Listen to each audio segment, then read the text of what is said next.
ఇప్పుడు నేను మీతో నా రెస్టారెంట్ స్టోరీ అనేది షేర్ చేసుకోవాలనుకుంటున్నాను అనమాట. ఏంటి అంటే ఎగ్జాంపుల్ నా జాను రెస్టారెంట్ స్టోరీ.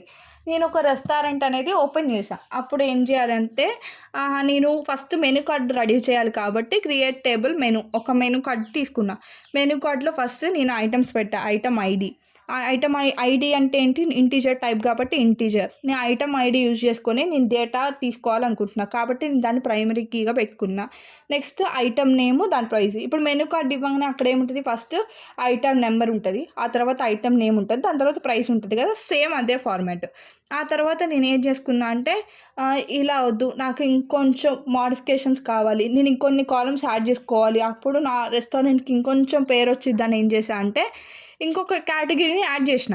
యాడ్ చేయాలంటే ఇప్పుడు కొత్త మోడిఫై చేయాలంటే ఏంటి? ఆల్టర్ కదా!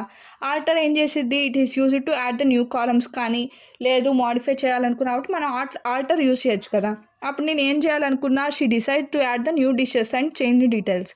కొత్త డిషెస్ యాడ్ చేయాలి, కొత్త కాలమ్స్ యాడ్ చేయాలనుకున్నా. అప్పుడు నేనేం చేసిన ఆల్టర్ టేబుల్ మెనూ. మెనూ అనేది కదా నా టేబుల్ నేమ్. Menu add. ఇప్పుడు కాలమ్ నేమ్ ఏంటి? కేటగిరీ. దాని యొక్క డేటా టైపు వార్‌చార్ అంటే ఆల్ఫాబెట్స్ కదా! అందుకు వార్‌చార్ ఆఫ్ 30 అంటే మినిమమ్ 30 సైజ్ ఇచ్చా. నేను ఇక్కడ కన్‌స్ట్రెయింట్స్ అనేది స్పెసిఫై చేసుకోవద్దు. ఎందుకంటే అది ఆప్షనల్ కాబట్టి. ఆల్రెడీ నాకు ప్రైమరీ కీ ఉంది. అందుకే నేను కన్‌స్ట్రెయింట్స్ అనేది స్పెసిఫై చేసుకోలేదు. ఇప్పుడు నేను ఏం చేసిన, ఆల్రెడీ ఉన్న టేబుల్‌లో ఇంకొక కాలమ్ అనేది యాడ్ చేసిన బై యూజింగ్ ఆల్టర్. నేను ఏం కాలమ్ యాడ్ చేసిన, ఐదర్ నేను మెనూ కేటగిరీ అంటే ఏముంటాయి? మెయిన్ కేటగిరీ ఉంటుంది. లేదంటే డిజర్ట్స్ అంటే కొంతమంది స్టార్టర్ చెప్పుకుంటారు. కొంతమంది ఉంటారు. అలా కేటగిరీస్ అనేది యాడ్ చేసుకోవచ్చు. నెక్స్ట్ అది ఒకవేళ నేను కాలమ్‌ని రీనేమ్ చేయాలి అనుకున్నాననుకో, ఇప్పుడు ఆల్రెడీ నా దగ్గర ఇక్కడ ప్రైస్ అనేది ఉంది కాలము. నేను దాన్ని రీనేమ్ చేయాలనుకున్నా. ఇప్పుడు ఆల్టర్ అయిపోయింది. నెక్స్ట్ రీనేమ్ చేయాలి అనుకున్నప్పుడు దాన్ని ఏం చేయొచ్చు? ఆల్టర్‌లో కాలమ్ నేమ్‌ని రీనేమ్ చేయాలి అనుకున్నప్పుడు same alter table name, rename. Table name వచ్చేసి మెనూ. మన table name menu. Next rename column. ఏ కాలమ్‌ని నేను మార్చాలనుకుంటున్నా, ఇక్కడ ప్రైస్ అనే కాలమ్‌ని మార్చాలనుకుంటున్నా. అంటే old column name to new column name. Price to tasty price. అప్పుడు నా టేబుల్‌లో ఏముంటుంది? ఇది నా మెనూ టేబుల్. బిఫోర్ ఏముంది? ఐటమ్ ఐడి ఉంది, ఐటమ్ నేమ్ ఉంది, ప్రైస్ ఉంది. నేను కొత్తగా ఇక్కడ ఏం చేసిన, ఆల్టర్‌లో కాలమ్ యాడ్ చేసిన. కాలమ్ ఏంటి? కేటగిరీ. ఈ కేటగిరీ అనే కాలమ్‌ని యాడ్ చేసిన. ఈ 3 క్రియేట్‌లో ఈ కేటగిరీ ఆల్టర్‌లో వస్తది. నాకు ఈ ప్రైస్‌ని కూడా నేను రీనేమ్ చేసుకోవాలనుకున్నా. కాలమ్ రీనేమ్ కూడా ఆల్టర్‌లో చేసుకోవచ్చు. అప్పుడు నీ ప్రైస్‌ని ఏం చేసిన, టేస్టీ ప్రైస్ అని మార్చిన. ఇప్పుడు ఇది నా దగ్గర ఉన్న టేబుల్. ఇప్పుడు నేను టేబుల్ నేమ్ కూడా మెనూ కాకుండా వేరే కొత్తగా నా రెస్టారెంట్ కాబట్టి నేను ఇక్కడ జాను స్పెషల్ అని పెట్టుకుందాం అనుకున్నా. జాను స్పెషల్స్. అప్పుడు ఏం చేసిన, రీనేమ్ టేబుల్ నేమ్ కదా! టేబుల్ నేమ్ ఏంటిది? Menu. Menu to Jaanu special. అంటే ఇక్కడ మెనూ రిప్లేస్ చేసేది ఏంటి? జాను స్పెషల్ కాబట్టి ఇలా నేను రీనేమ్ చేసుకున్నాను నా టేబుల్‌ని. లేదు నాకు ఇంగ్రీడియంట్స్ అయిపోయినాయి. ఇప్పుడు నా దగ్గర ఏం స్టాక్ లేదు.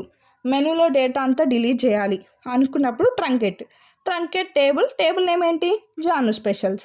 అప్పుడు ఈ డేటా లోపల ఉన్న డిషెస్ డేటా అంతా రిమూవ్ అయిపోయిద్దనమాట. టేబుల్ అంతా డిలీట్ అయిపోయింది. నెక్స్ట్ ఏం చేయాలి? అయ్యో! మొత్తం స్టాక్ అంతా అయిపోయింది. మొత్తం అన్నీ అయిపోయినాయి. కాబట్టి ఇంక మన రెస్టారెంట్‌ని క్లోజ్ చేద్దాం అనుకున్నప్పుడు ఏం చేసినా అంటే మొత్తం టేబుల్ అంతా తీసేయాలి, క్లోజ్ చేయాలి కాబట్టి, రిమూవ్ చేయాలి కాబట్టి డ్రాప్ టేబుల్ జాను స్పెషల్ అని చెప్పి టేబుల్ నేమ్ వచ్చేసి జాను స్పెషల్ కాబట్టి మొత్తం మెనూ కార్డ్‌నంతా తీసేసా అనమాట. అప్పుడు ఆ తర్వాత ఏమైంది అంటే నేను ఆ మిస్టేక్ రియలైజ్ అయ్యా. అసలు ఏం మిస్టేక్ జరిగింది? ఎందుకు అయిపోయినాయి? మనం ఎందుకు క్లోజ్ చేసామని రియలైజ్ అయ్యి, ఆల్రెడీ మనం ఇప్పుడు డ్రాప్ చేసింది ఎక్కడుంటది? రీసైకిల్ బిన్‌లో ఉంటది కాబట్టి, నేనిక్కడ షో రీసైకిల్ బిన్ అని కొట్టినాననుకో, షో రీసైకిల్ బిన్ అని కొడితే అక్కడ నాకు ఆల్రెడీ ఇప్పుడు జాను స్పెషల్ అనేది డ్రాప్ అయింది కాబట్టి ఇక్కడ కనిపించింది. ఇక్కడ నేను దీన్ని ఫ్లాష్ బ్యాక్ అంటే మళ్ళీ రిస్టోర్ చేసుకోవాలనుకున్నా. గివ్ అప్ ఇయ్యకూడదు కదా ఇప్పుడు. అట్లా రిస్టోర్ చేసుకోవాలి అనుకున్నప్పుడు flashback Janu table name ఏంటి? Janu special. Flashback table Janu special అంటే table name to before drop అంటే డ్రాప్ చేయకముందు నాకు మళ్ళీ డేటాబేస్‌లో కావాలి. లేదు నేనొద్దు, ఇక నేను గివ్ అప్ ఇచ్చేయాలి. నాకు అసలు ఏ డేటా వద్దు. నేను క్రియేట్ చేసింది కూడా ఎవరికీ తెలియకూడదు అన్నప్పుడు ఏం చేస్తా? పర్జ్. ఇక్కడ ఏం చేస్తాం? అప్ ఇచ్చేయాలి. అసలు నాకు ఆ బోర్డు కూడా కనిపించడానికి ఏం లేదు. నేను ఆ బోర్డ్ని ఇసిరేసిన అనుకో, Janu throws away the menu board forever and pause అంటే అసలు నాకు ఇక వద్దు, నాకు ఈ రెస్టారెంట్ వద్దు, ఏమొద్దు, నేను అసలు మొత్తం క్లోజ్ చేయాలి అనుకున్నప్పుడు నేను ఏం చేస్తా, పజ్ టేబుల్ నేమ్ చేసేస్తే ఇంకా అసలు ఆ టేబుల్ అనేది నేను క్రియేట్ చేసినట్టు, అసలు నేను ఆ రెస్టారెంట్ ఓపెన్ చేసిన అందులో మెనూ కార్డు ఉందని కూడా ఎవరికి తెలియదు అనమాట. అలాగా మనకి డేటా మొత్తం డిలీట్ అయింది బై యూజింగ్ ద పజ్. ఫస్ట్ ఏం చేసినావు, రెస్టారెంట్ ఓపెన్ చేసి మెనూ కార్డ్ క్రియేట్ చేసినాం, అందులో 3 కాలమ్స్ పెట్టుకున్నాం.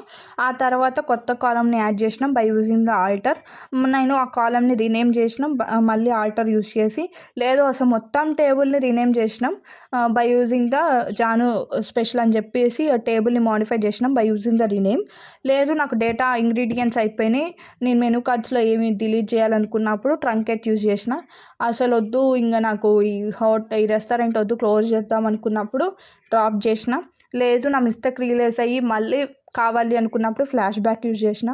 లేదు అయినా ఫ్లాప్ అయింది, ఇక వద్దు, నాకు వద్దు, హోటల్ వద్దు, ఏమొద్దు అని బోర్డు పారేసినప్పుడు పజ్ యూజ్ చేసిన. అంటే అప్పుడు ఇంకా డేటాబేస్ నుంచి ఫర్ ఎవర్ రిమూవ్ అయిపోయింది. ఇది DDL కమాండ్స్ అనమాట. చూసారా ఎంత సింపుల్గా అర్థమైందో. నెక్స్ట్ క్లాస్లో మనం DML కమాండ్స్ అంటే ఏంటో నేర్చుకుందాం. Thank you for watching.